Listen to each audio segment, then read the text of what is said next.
In this part of the rigging video, I'm going to go in and talk about how we set up this arm to animate in IK. So we've got our tube guy and we've got some controls here to showcase a very simple IK roll plane setup. So go ahead and pause the video and we'll recreate this from scratch. Okay, as you see, we have a clean scene with just a cylinder, and that is drawn out along the x-axis since we are dealing with joints that are going to be moving around. It's just easier to demonstrate this sort of lying down position. So I'll go ahead and draw out my joints in ortho. So looks like my front axis. And I also want to center the pivot, and I'm going to X snap this to my grid so that I can easily see where the joints are going to best fit. So let's also go ahead and make sure our X-ray is on so I can see the joints as I draw them. And for this demonstration, I only going to need to draw 3 joints. Or you are only going to need to draw 3 joints. So in my joint tool, you can go ahead and make sure that Orient to World is set to off. And I'm going to hold down X and snap to the grid. And just draw 3 joints equally distanced. There we go. Okay, so now when I select, I do want to point out that when you draw an IK handle, it's not going to perform nicely unless you offset the midpoint joint a little bit from this plane that the other joints are drawn on. So to do that, you can just select the joint, go to the Move tool, W, and then if you press D and hold it, you get this different looking Maya manipulator. Well, when I push it in one direction, you can see I can actually lock the other 2 joints. So that's all we want, is to just offset it from the plane just a little bit, like an elbow kinked out. So that should be perfect. Okay, and you can see also that our z-axis is pointing forward in the positive direction, which is what we want. If you look at the local rotation axis of this joint, you can see the z and the x are in positive. Okay, so now what we want to do is go ahead and bind our geometry to our joint chain. And that is handled here. So now when I select my joint, let's see, should be bound, yeah. So that's great. We're not going to worry about deformation. It's just an example. Okay, so to draw your IK, looks like I'm on the wrong, there we go, I'm on the right shelf now. To draw your IK handle, you're going to want to open up your tool options, and you're going to also probably want to be in orthographic view. Make sure in your settings before you start to click around that your rotate plane solver is selected, not your single chain. It's very important. All these can be left alone, all these other settings. So in the tool, just simply click on the root joint, and it should highlight, and then select your last joint in the bone chain. And now if you go back to perspective and you hit Q, you can see this line through the IK handle. And now I also changed the size here for you so you can see it, so that at the end you can see that there is this effector now that you can grab and see how the IK is bending. So make sure that that displacement you did on the joint is actually causing the elbow in this case, to bend in the right direction, which it is. It's the direction, it's bending inwards in the direction that we kinked it out. So that's good. All right, so now the process is to figure out how you can pass this off so that it can be animated correctly without having, no one wants to have to animate just with these IK handles.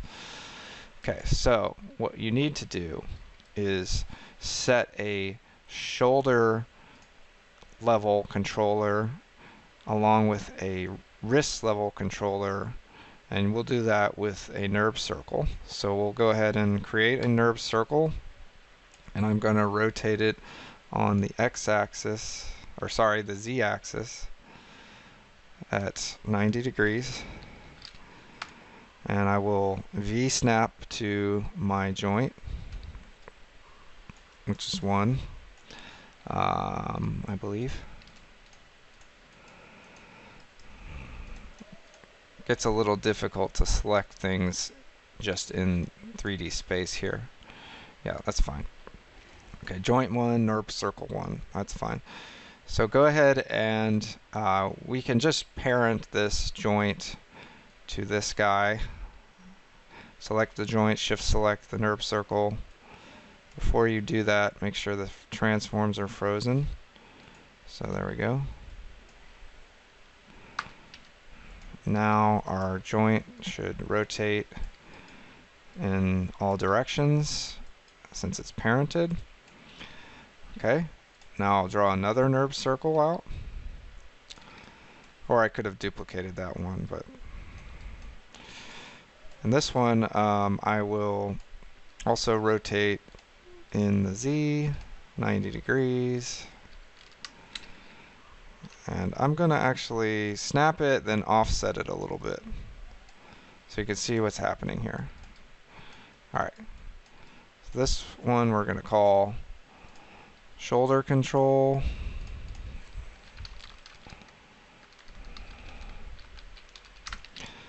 And this will be wrist control. So freeze transforms, rename, wrist control. Didn't put a space in there. Okay, and lastly, you can just duplicate this controller and move it out, and we'll call this, make it a little smaller, and reset the transforms and call this elbow control. Sometimes it's called elbow offset or arm offset, but we're going to constrain this up so that we can correct the elbow position. Okay, so the first thing we want to do is do a point constraint. So select your wrist control, shift select your IK handle, the IK handle that is drawn along the arm. Then I'm going to go ahead and bring up my point constraint options, make sure maintain offset is selected and all axes are checked. So if I click apply, now when I move that, it should act properly. Okay, that's good. The next thing is we want to change our or wire up our elbow control. Okay, so this is when you actually set a new constraint that we haven't talked about called a pole vector. So I'll bring up the pole vector, and if you select the elbow control and actually shift select the IK handle, click apply on the pole vector constraint, you can see that we now have this new line that's sort of only going to show up when you have the IK handle selected. But what this is a controller for repositioning this bone. So it's actually using the third bone up the chain, or the first joint, and you can see it's rotating it and solving for any this helps with flipping. So like if I undo everything and I don't have this pole vector connected and I want to bring my arm really far in,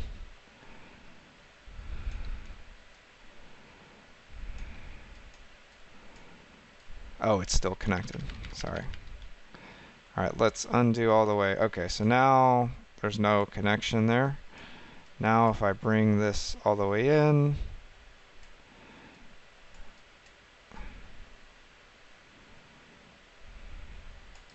it's actually behaving nicely for me here. Let's try this.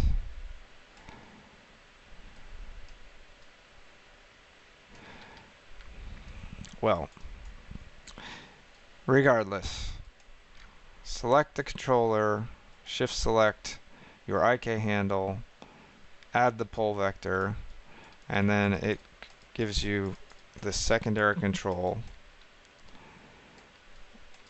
So now I can rotate down. Oh, yes, so when I added the IK handle,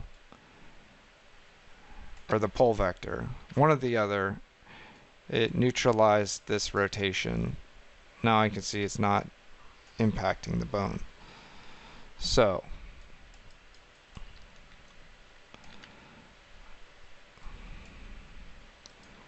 I have to look into our outliner to debug this. I'm going to pause the video for a second.